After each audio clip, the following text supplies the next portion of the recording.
Мальчик провалил экзамен и плакал один. Он хотел сдаться. Тогда его мать сказала падать 7 раз, встать 8.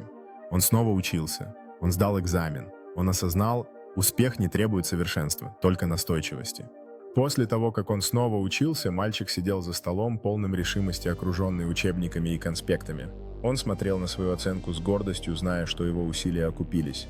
Теперь мальчик стоит на сцене, держа трофей в руках, и его улыбающееся лицо светится от счастья. Он размышляет о своем пути, осознавая, что настойчивость ведет к успеху.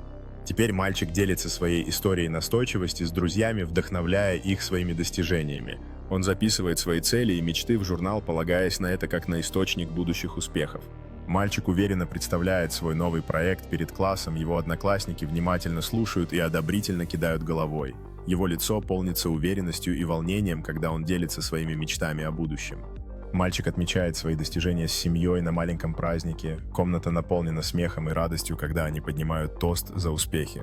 Он смотрит на стену, заполненную наградами и сертификатами, осознавая, как далеко он продвинулся.